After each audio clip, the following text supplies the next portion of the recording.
of the most common questions asked by non-Muslim is that if Islam is the best religion, then why you find most of the terrorists are Muslim, most of the robbers are Muslim, most of the people who cheat are Muslims? Why? If Islam is the best religion, then why do you see that the Muslims are the worst? The reply to this question is that one of the major factors for this impression that all the terrorists are Muslims, the impression that most of the people who cheat are Muslims, most of the people who bribe are Muslim, is the media. About 5 years back, when I was called in the same organization, Dubai Holy Quran International Award for the second time, under the patronage of Sheikh Muhammad Rashid Maktoum, I had given the talk in my second day, Media and Islam, War or Peace. And I described in detail what is the strategy of the media to malign Islam. And I also gave a talk, Islam, the solution to the problems of humanity. The media says Islam is a problem for humanity. Actually, Islam is the solution for the problems of humanity.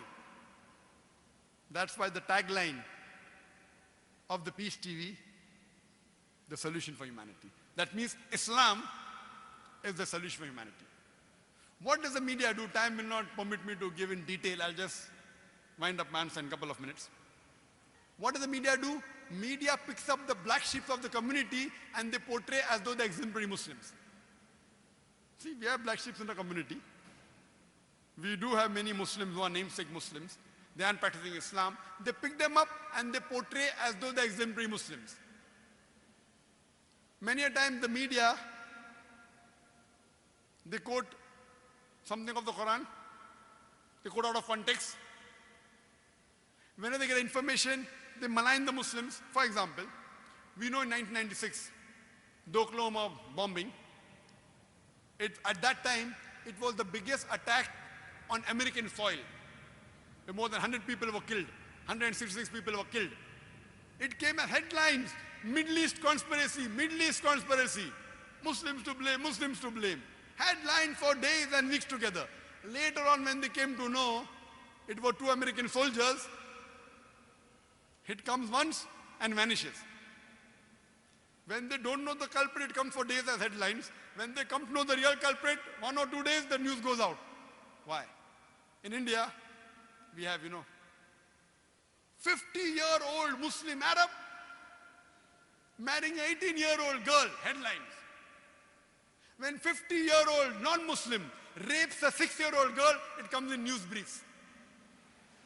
That 50-year-old Arab Muslim, he's taking permission and marrying a girl with her will, with the will of the parents. It doesn't go down the throat of the media. But when a 50-year-old non-Muslim rapes a 6-year-old girl, it comes in news briefs. Why?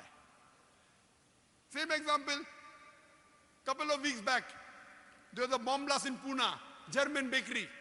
9 people were killed. Suspect, Muslim, Muslim, Muslim. Suspect, suspect.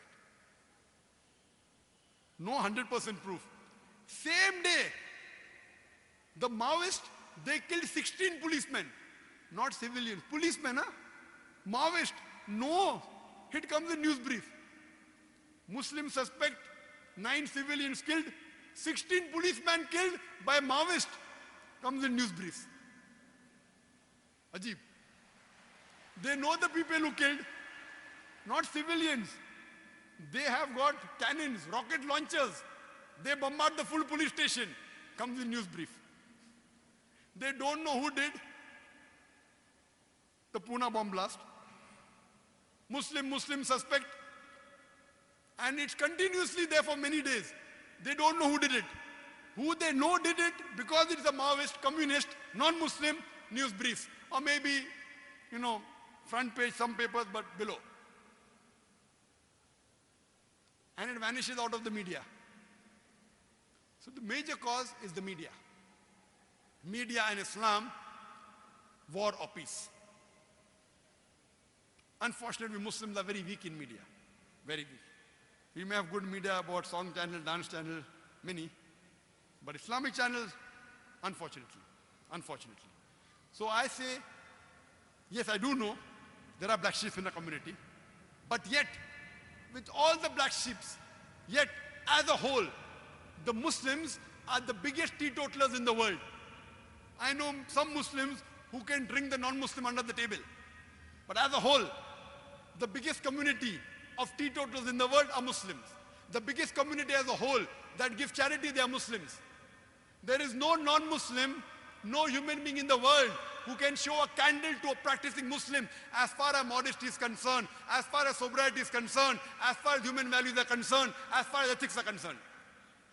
No human being can show a candle to a practicing Muslim as far as modesty is concerned, as far as sobriety is concerned, as far as human values are concerned, as far as ethics are concerned.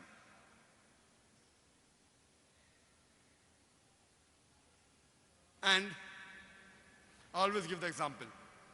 Suppose you want to judge how good a car is, and latest 600 S model of Mercedes is launched in the market, 2010 model. You want to test the car. You put behind the car, behind the steering wheel, a driver who does not know how to drive, and he bangs up the car. He has an accident. Who will you blame? Will you blame the car or the driver? Driver. If you want to know how good the car is, you have to know the specification. What is the pickup? What are the safety measures? What is the ratio? What is the average of the car? Anti-brake locking system. Look at the specification. And really, if you want to test drive the car, put behind the steering wheel an expert driver. If you really want to know about Islam, don't look at the Muslims. Look at the scriptures, the glorious Quran and the Sahih Hadith. Don't look at me. Don't look at the Muslims. If you really want to test drive a car, put behind the steering wheel an expert driver. The best exemplary Muslim you can find is Prophet Muhammad Sallallahu Alaihi Wasallam. Read his seerah, you will find he's the best exemplary Muslim and the best exemplary human being that has lived.